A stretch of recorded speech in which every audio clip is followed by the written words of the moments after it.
జీవన వికాసానికి శ్రీ రామకృష్ణ ప్రభ యూట్యూబ్ ఛానల్ను చూడండి, సబ్స్క్రైబ్ చేసుకోండి. ఆబాల గోపాలాన్ని అలరించే శ్రీ రామకృష్ణ ప్రభ మాసపత్రికను చదవండి, చదివించండి.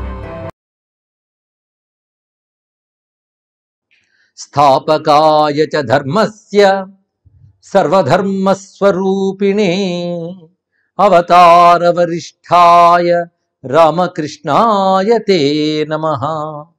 ఓం నమో భగవతే శ్రీరామకృష్ణాయ పరమహంసాయ. శ్రీరామకృష్ణ పరమహంస గారి యొక్క దివ్యమైనటువంటి గాథని బోధని మేళనం చేసుకుంటూ సాధనకి అవసరమైన అంశాలు మనం తెలుసుకుంటూ ఉన్నాం. ఈ భైరవ బ్రాహ్మణి ముగ్గురు కోసం వచ్చానని చెప్పింది కదా, ఆ మిగిలిన ఇద్దరూ కూడా వివిధ సందర్భాలను కలిశారండి. అందులో చంద్ర అనేటువంటి వాడు గుటికా సిద్ధి అనే దాన్ని పొందాడు తంత్ర సాధన చేసి. గుటికా సిద్ధి ఫలితం ఏంటంటే కనబడకుండా అదృశ్య శరీరం వస్తుంది, వాళ్ళకి ఎక్కడికైనా వెళ్ళొచ్చు అదృశ్య దేహంతో. ఇలాంటివి కూడా తంత్ర సాధనలో ఉంటాయి. అవంటే ఏంటో చెప్పండి అని మళ్ళీ ఉత్సాహపడకండి. కానీ మొత్తానికి అతనికి గుటికా సిద్ధి లభించింది. దానితో వ్యామోహంతో తాను కామించినటువంటి శ్రీమంతుడి కుమార్తె అంతఃపురంలోకి ప్రవేశించేవట. కొన్నాళ్ళకి క్రమంగా అతడు పతనం అయ్యాడు. ఆ సమయంలో ఈ పరమహంస దగ్గరికి వచ్చి శరణు వేడితే ఆయన అతన్ని శుద్ధుణ్ణి చేసి అటువంటి వాడు వెళ్ళొద్దు అని ఆయన చేసే సాధనలకు శుద్ధ మార్గం చెప్పాడు. అదేవిధంగా గిరిజ అనేటువంటి వాడు కూడా ఈయన వద్దకు వచ్చి తన శరీరం నుంచి కాంతులు చూపించడం ఇలాంటివన్నీ చేసేట. ఇలాంటి సిద్ధుల వల్ల లాభం లేదయ్యా, సాధనలకు పరమార్థ దృష్టి ఉండాలి అని చూపించారు. వీటి మనం గమనించవలసింది ఏంటంటే ఆధ్యాత్మిక సాధనలు పరమార్థ దృష్టితో చేస్తే అవి మనల్ని తరింపజేస్తాయి అని చూపిస్తున్నారు ఇక్కడ. అందుకే సిద్ధులను అశుద్ధంలా పరిత్యజించాలి ఎప్పుడు ఈ మాట చెప్పేవారు. ఇది గమనించుకోవాల్సింది. ఎప్పుడైనా సరే ఆధ్యాత్మిక సాధన ఆత్మ సంయమనం ఈ రెండూ ఉంటే సిద్ధులు వాటంతటవే వస్తాయి. కానీ సిద్ధులపై కానీ మనస్సు కేంద్రీకరిస్తే మాత్రం చిక్కుల్లో పడతారు సుమా అని చెప్పేవారు మహానుభావులు. ఇది గమనించవలసింది. ఎప్పుడైతే ఈ మహానుభావుడు దక్షిణేశ్వర్లో ఇటువంటి సిద్ధ భూమికలు ఉన్నాడో అనేక మంది పెద్దలు దక్షిణేశ్వరికి రావడం మొదలుపెట్టారు. ఇదివరకు కాదు, ఇప్పుడు వచ్చేవారు.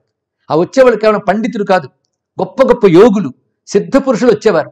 ఎందుకంటే ఒక ముక్త పురుషుడుగా ఒక దగ్గర ఉంటే అనేక మంది ముముక్షువులు యోగులు కూడా వారి వద్దకు వస్తారు. పిలుపక్కర్లేదు వాళ్ళకి, వాళ్ళు గుర్తించి మరి వస్తారు. దీని గురించి ఒకసారి పరమహంస చెప్తారు. ఒక కుసుమం వికసిస్తే ఆ పరిమళానికి తేనెటీగలు తుమ్మెదలు అవే వస్తాయి అని చెప్పేవారు. ఈయన వద్దకు అలాగే అనేక మంది వచ్చేవారు. కేవలం ఈయన దర్శనం కోసం వచ్చేవారు కొందరు సిద్ధులు. సమానమైన స్థాయిలోని జీవన్ముక్తులు అటువంటి వారిని చూడడానికి వస్తారు. అదేవిధంగా ముముక్షువులు ఇటువంటి మహాత్ముల ఆశీర్వచనం కోసం వారి సన్నిధి కోసం వస్తారు. కానీ వాళ్ళు వచ్చి నమస్కారం చేసేవారు, చూస్తూ ఉండేవారు. వీరి దర్శనం చాలండి, ఈయన కటాక్షం చాలు. అలా అనేక మంది వచ్చేవారు. ఈ గంగాసాగర్కి వెళ్ళేవాళ్ళు, జగన్నాథానికి వెళ్ళేవాళ్ళు, ఇలాంటి వాళ్ళందరూ వచ్చేవారు. అలా వచ్చినటువంటి సిద్ధ పురుషులను చూసి ఎంతో గౌరవించేవాడు. వాళ్ళల్లో తాను చూసిన అద్భుతమైన వ్యక్తుల గురించి తాను తన శిష్యులతో కూడా రకరకాల సందర్భాల్లో చెప్పేవారు. నేను ఒక సిద్ధ పురుషుని చూశానయ్యా, ఆయన ఆస్తి అంతా రెండే, ఒక పుస్తకం కమండలువు, ఈ రెండే. ఆయన ఎప్పుడు ఆ పుస్తకాన్ని పెన్నిధిలో చూసుకునేవాడు. దాని మీద పువ్వులు వేసి పూజించి అలా పారాయణ చేసుకునేవాడు, మరొకటి లేదు. ఈయన గమనించారు. ఒకసారి రామకృష్ణ వారు ఆయనకు నమస్కారం చేసి, మీరు నిత్యం తదేక దృష్టితో తాదాత్మ్యంతో పారాయణ చేస్తున్న గ్రంథం ఏమిటి అన్నారు. నేను ఈ యొక్క గ్రంథం తప్ప మరేవి చూడనయ్యా అన్నారు ఆయన. ఆ గ్రంథం ఒకసారి నేను చూడవచ్చా అన్నారు. సరే చూడు ఇచ్చారట. ఆ పుస్తకం తిరగవేస్తే ప్రతి పుటలో కూడా ఎర్రసిరాతో ఓం రామ్ రామ రామనామం తప్ప మరొకట్లేదండి, గ్రంథం అంతా అంతే. ఇదా మీరు పారాయణ చేసిన గ్రంథం అంటే? అవునయ్యా, ఇది తప్ప ఏ గ్రంథం ఉంటుంది చెప్పు? ఒక్క మాట చెప్పను. సర్వ వేద శాస్త్రాల మూలం, పెట్టెల కొద్ది పుస్తకాల్లో ఉన్నటువంటి సర్వ విజ్ఞానాల సారం ఆ రెండు అక్షరాలు సుమా. ఆ చతుర్వేదాల్లో, అష్టాదశ పురాణాల్లో, సకల శాస్త్రాల్లో ఉన్నదంతా భగవన్ నామంలో మాత్రమే ఉంది, తెలుసుకో అన్నాడు. ఇది నామయోగం అండి. కొంతమంది నామస్మరణలో ఏముంది అంటారు. వాళ్ళకి ఏం తెలుసని, సాధన చేసేవాడికి తెలుస్తుంది రుచి, కబుర్లు చెప్పేవాడికి కాదు ఇక్కడ. అందుకే సాధనకు అందే అనుభూతి వాదనకి దొరకదు. ఇది గమనించుకోవాల్సిన అంశం. అందుకే ఈయన దగ్గరకు వచ్చే వాళ్ళు కూడా పొట్టకూటి బైరాగి బలగం కాదుట. వచ్చిన వాళ్ళందరూ కూడా సిద్ధ పురుషులు, మహాత్ములు. ఒక సాధువు ఒకసారి వచ్చేటండి అక్కడికి. ఆయన ముఖం మహాదివ్య తేజస్సుతో ఉన్నది.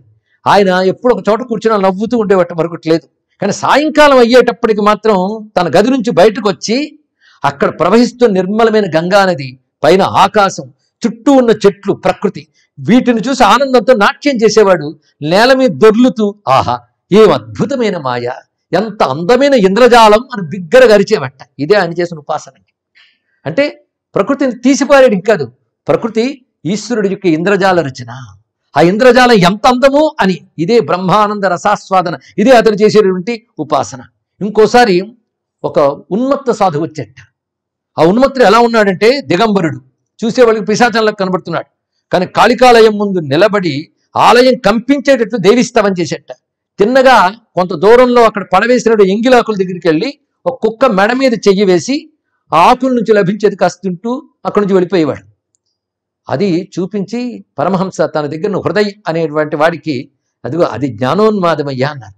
అయితే ఆయన దగ్గర ఏదైనా ఉపదేశం పొందాలని పరిగెత్తేట్టు హృదయ ఆయన వెంటనే నాకు ఉపదేశించవయ్యా అని చూస్తే ఆయన వెంటనే బెదిరించి వెళ్ళిపోతూ ఒక మాట అన్నాడు.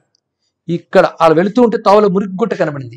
ఈ మురికి గుంటలో నీరు ఆ గంగా జలము నీకెప్పుడు సమానంగా తోస్తుందో అప్పుడు నువ్వు బ్రహ్మజ్ఞానం పొందినవాడు అవుతావు అని చెప్పి వెళ్ళిపెట్ట. ఇంతకంటే ఉపదేశమే ఉంటుంది.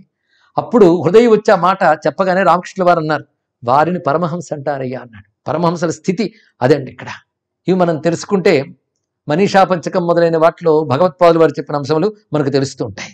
ఈ విధంగా ఎందరెందరూ మహాపురుషులు అటొచ్చేవారో, ఎందరెందరో ఇటువంటి దివ్యమైన అనుభూతులు కలిగిన వారి వద్దకు గౌరీకాంత తర్కభూషణ్ ఒకసారి వచ్చి పాదాలకు నమస్కారం చేసి, నా తార్కిక ప్రతిభంతా నిస్సారమయ్యా, తెలిసిపోయింది, శాస్త్రాల వల్ల ప్రయోజనం ఉన్నది, నాకు ఈశ్వర సాక్షాత్కారం కలగాలి అంటే ఈయన వద్ద కొంతకాలం ఉంటూ దీక్షా రహస్యాలు తెలుసుకున్నాడు.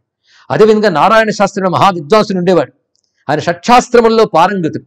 ఆ రోజున జైపూర్ మహారాజు ఆయనకి ఆస్థాన పండిత పదవిని ఇస్తానని పిలిస్తే దాన్ని తృణీకరించి వైరాగ్యంతో పరమహంస వద్దకు వచ్చి కొన్నాళ్ళు సాధన చేసేటటువంటి కొన్ని ఆయన మాటలు విని సాధన కోసం ఉద్యుక్తుడయ్యాడైనా.